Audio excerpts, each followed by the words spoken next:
الله ما هتسكله إلهنا إنه ما هذا المر وانو واجب ومركي وسهل أنت هاي أنا جهوش يعني أنه نفوذي مرات كان كلهين UN هل كان أنا معناه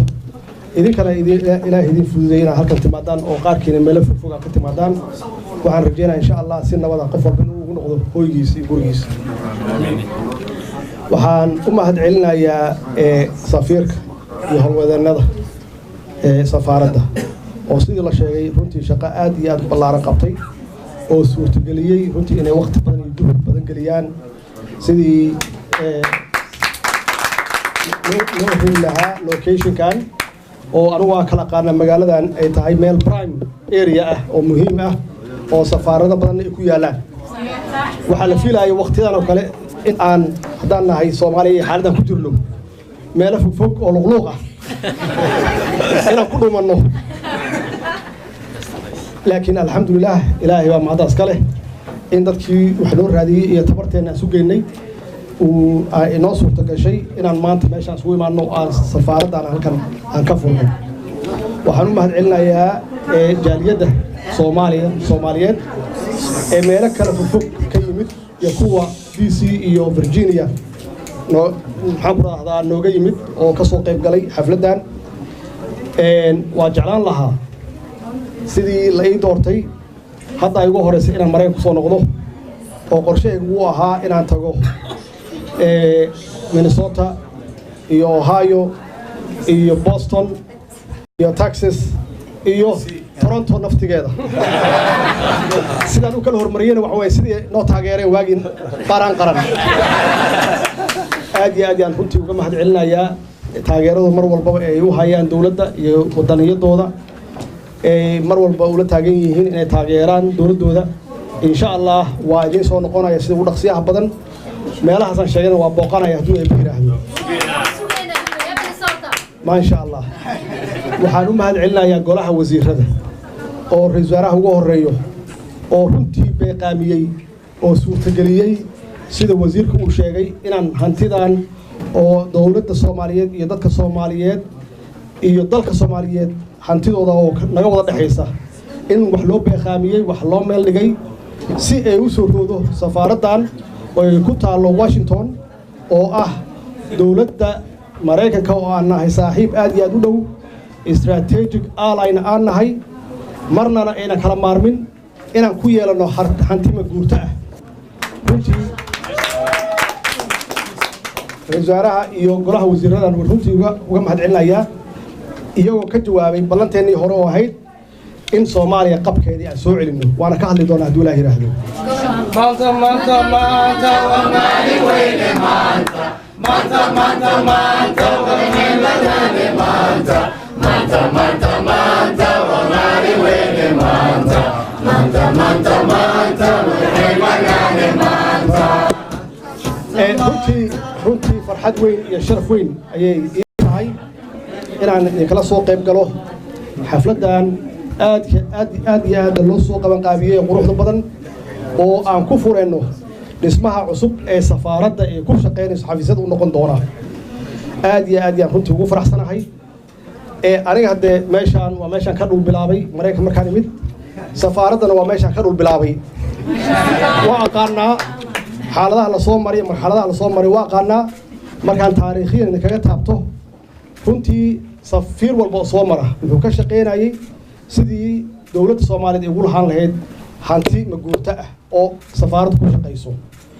waa lagu guuleystay in hooygii safiirku uu ku noolaan lahaa oo waliba laga iibiyay meel prime area ah oo Wyoming Avenue la yiraahdo magac wali ma leedahay meesha oo ay deganaayeen dawladaha waaweyn oo dhaqaalaha leh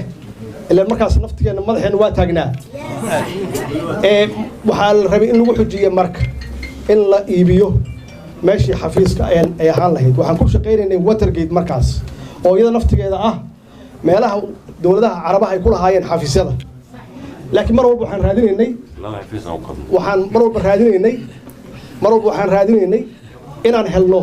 safaarad sidaan oo kale ah oo noo go'an oo meel wanaagsan ku taala aniga waxaan ku soo gaaray Maxamuud Xaaji Nuur oo isaga naftiisa magaalada idila degan oo habeen iyo maalin ku soo kaca in la helo xafiis ay dowladda Soomaaliya leedahay waxaa kaga dambeeyay oo horeen u joogi jiray Cabdullaahi Axmed Cadow oo isagana bacdama uu gurigii isagu hore u gaday raba inuu dhameystiro inuu Ilaahay ku soo celiyay isaga naftigiisana runtii dadaal badan u galiyay ilaa hadee markii ugu dambeysay xaalad iska halawday hadee safaaradii oo dhan baan ku weynay marka iyo magaceennayba wixii 91 ka dambeeyay alxamdulillah hadda Ilaahay annaga inuu nasiib nooga dhigay in annagoo 2 sano iyo bar joogna aan gadano safaaradda mugta leh oo meesha ku taala si aan u soo celino saan sheegay karaamadeenii iyo sharafkeenii iyo qabkeenii waana intii aad ugu taageerayseen maxaa yeelay markaan meel walba aan booqanayo waxaan ka hadlayay kow in la rabo in la soo celiyo sharafka Soomaaliya sharafkeena inaan soo celino sharafka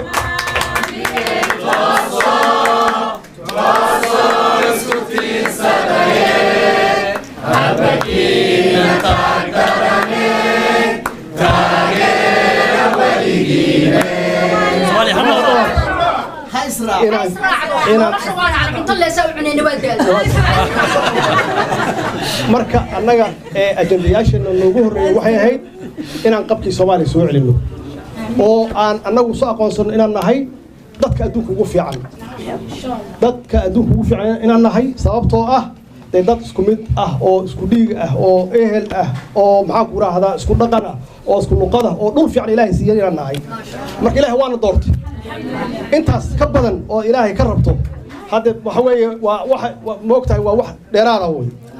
marka intaas inaan ku xamdi noqonno waa ilowni alxamdulillah inaan raahno intaas oo wanaag Ilaahayna siiyay marka qabkeena inaan soo celino sharafkeena soo celino karaamadena soo celino laba waxa noo ahaa inaan helno maxaan ku raahdaa political stability xasilooni siyaasadeed oo runtii dalkan muddo dheer keentay meesha aan taaganahay oo foosho xun inaan joogno maxaa yeelay 20 sano ugu dambeeyay intii ka horeysaba xasilooni ma jirin haddaysan political stability jirinna dee shaqo ma jirayso wada shaqeynna ma jiraayo marka inaan ka shaqeyno in dalku helo xasilooni siyaasadeed oo dawladdu ay wada joogto oo la wada shaqeeyo markaas waxa la gaaraa wixii la qorsheeyay in la qabto implementationkeedii laakiin dhaqanka sidoo ahaan jiray waxay ahayd sanad walba dad cusub inay yimaadaan hadda fiiriya safaaraddan waxaan ku iibinaa idin sheegayaa oo sir ah waxyaabihii la isku ridi jiray yaan meel dhignay ma fahamteen madaxweyne iyo barnaamij isridaaya wixii lagu kharash gareyn jiray waxaa safaaradaha ku dhiseen hor xasiloonida waa meeshaas meesha ka amaanayso dal hadduusan xasiloonayna cid aaminaysa ma laha cid kula macaamilaysana ma laha xitaa dadkaagii iyo wasiiradaadii ma aaminayaan inay sii shaqayn karaan beesha caalamkaana kulama shaqayn karto labo dowlad wanaag oo runtii wax ka maqnaa ahaa muddo dheer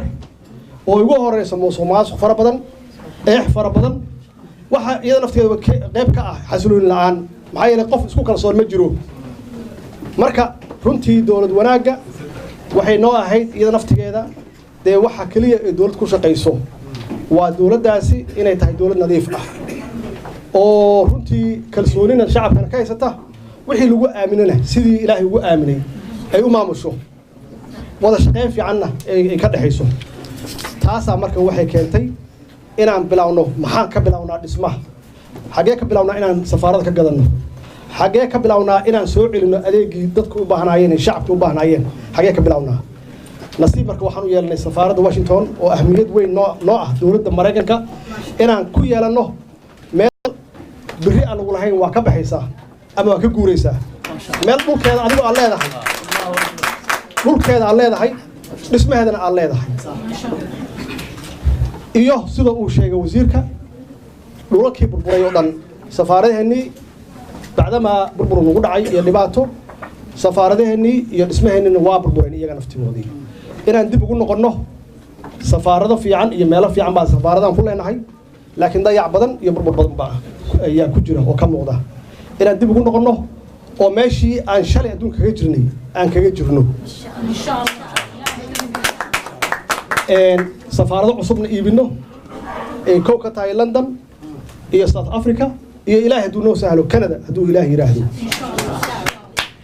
dhaqaalahan haysanno dhaqaalo badan maaha dal faqri aan nahay dalkiisii kala maqan yahay oo qaybsanaan badan ay jirto maxaa la yiraahdaa canshuur badan dadku aysan bixin dadkeena diaspora oo dibadaha jooga laftooda aysan gadaal soo fiirin macnaha wixii ka badan familkoodii aysan gadaal soo fiirin laakiin waa dad wax nala laho intaasna wax waa sheegaan social media wax badan waa sheegaan ma sha Allah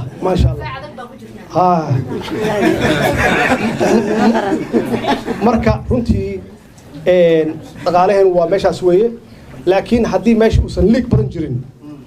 oo dee wixii aan la dhicin ama la xadin ama jabka aan la gashanayn waa isgaari kartaa hadday isgaartana waa barakay leedahay oo waxbaa lagu qaban karaa hawshaasaan ku shaqeynaa bacdama aan khibraddeeda leenahay musuqmaasuq wuxuu yahay qabyaalad iyo kala qaybsanaan waxay tahay khibraddeeda aan leenahay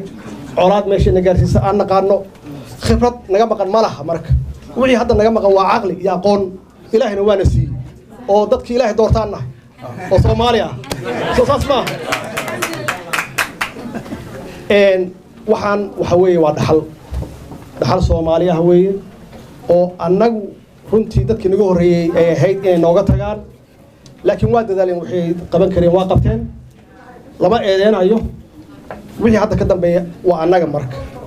annaga maamulkii baan nahay kaliya maaha in waxna laga sheego waxaa la rabaa taakuleen gacan inaad na siisaan oo garab noo noqotaan oo taageertaan dowladdiina waxaan waa dhaxal ummadda Soomaaliyeed ee leedahay insha Allah hadduu ilaahay yiraahdana waxaan rabnaa 20 sano ama 15 sano ka bacdi xaaladdeena iyadoo sidaan si ka sii fiican inaan meeshan uga sii guurno meel ka sii weyn oo ka wanaagsan waxa weeye dhaxalkaasi waxa weeye dowladda oo iyada nafteeda aan wada leenahay waa dhaxal cid gaar u leh ma laha dadku waxay isku khaldaan maamulaha iyo dowladda waa idinka marka dowladda caayaysaan idinkaas caayay waa xaqiiq hadda madaxweynaha caayaysaan idinkaas caayay maxay idinka astaan qaran iga dhigtay aniga marka qof is caayay ka warrama marka dowladdan idinkaas kale maamulkeeda marka waa lagu kala aragti duwan yahay inaan lagu talax tegin yaa loo baahan yahay in listoosiyo mucaaradku waa fiican yahay in listoosiyo oo lisinsaxo waa loo baahan yahay laakiin in la dumiyo looma baahna maxaa yeele waa dhaxal wey haddii la dumiyo wax haraya ma laha annaga haddii hadda sabtaan samayn lahayn kuwa naga dambeeya waqti unbaa naga halaabi lahaa waqti naga khasaari lahaa 5 sano ka bacdi laga yaabaa kuwa soo socda inay samayn lahaayeen ama 10 sano ka bacdi waxa weeye marka aan wada shaqeyno marka oo qof walba dawladdu uu dareemo in isagu wax ku leeyahay oo wax ku darsado intaan in ka badan waa gaari karnaa waana leenahay kartideeda caqligeedana waa aynaa laakiin waxaa la rabaa in dawladda markaas joogta gacan la siiyo waxaa jira qad aan la gudbi karin qadkaas in la iska ilaaliyo maxaa yeelay waa soo aragnay burbur waa soo aragnay dhib badan waa soo aragnay qax waa soo aragnay dawlad la'aan waa soo aragnay safaarad la'aan waa soo aragnay hanti la'aan waa soo aragnay iyada naftigeeda waxa lagu gaari karaa waxay tahay wada jir iyo midnimo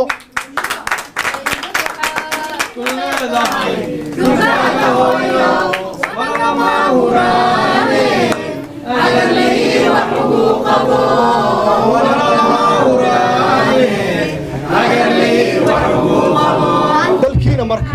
dalkiina iyo dawladdiina ما شاء الله باش حماسات ولا كم وقتها marka waxba kala hakranina waxa aad ma siinaysan maxaa Cabdullaahi waxa qabanaysaan wanaag waxaad u qabateen naftiina iyo dalkiina dawladnimadiina maxaa yeelay dawladdiina haday xun tahay adiga lagu ixtiraamayo soo ma garan baasaboorkaaga lama ixtiraamayo marka lagu yahay Soomaaliana gees waxa lagu leeyahay maxaa yeelay gurigaaga xun marka gurigiina wanaajiya gurigiina hagaajiya madaxdiina ixtiraama وحوي قفل بوقته ليه قف كاسنا شقوا هيا شقدوا هيانا مالين والبو وحبو كدري marka waxa loo baahan yahay annagoo wada jirna dawladdeena inaan dhisano annagoo wada jirna dalkeena inaan dhisano oo qof walbaba wadaniyadii iyo patriotismkii aan lahaan jirnay qof walba soo celiyo qabiil wax waana tari waay qof jeclaysin wax waana tari waay qabyaalad waana tari waay waa in loo noqdo marka meeshii aan naqaanay oo Soomaali isku duubnay oo ay wax wada lahayd oo wax ugu horeeyay wada lahayd ee ahay dawladnimo iyo dal iyo dad وما سنتيهين وحان ربا جالية إنام لا دردارمو أو عن فرين قدرو جالية الصومالية أو كل نول مريكنكا هي كندا هي قربها جود أهان إن دولدو دقالة إركا كما هيشو دولدو دقالة وحكاية شادات كذا هي سيدة وقع فرينيين أي وطنيين ويهين باتريوتيك ويهين سيدة الله شيء إن waxa weeye waxa la idin rabaa inta hartay inaad sameysaan oo ah in safiirka gurigiisii iyo qunsuliyad aan sameyn doono iyo guri martidii soo degto intaba waa ka adagna hadduu qof kastaba xoogaa lagu qori u keeno intaas in ka badan waa sameyn karnaa intaas waxaa dheer bacdama dalkii iyo dawladnimada leedihiin iyada naftigeeda qorshe in la sameeyo oo annaga qorshihii aan keenno oo safiirku iyo howlwadeennada safaaraddu ay ka shaqeeyaan in qof walbaba uu wax ugu tabaruco uu bixiyo dalkiisu u bixiyo maxaa yeelay waxa annaga aan qabanayno oo aan ku darayno waa wax idinka wada leedihiin diyaar mudan madaxweyne diyaar waxa wada leedihiin way annaga shaqadii kaliya shaqaalaanahay shaqadii kaliya yaan idin haynaa kaliya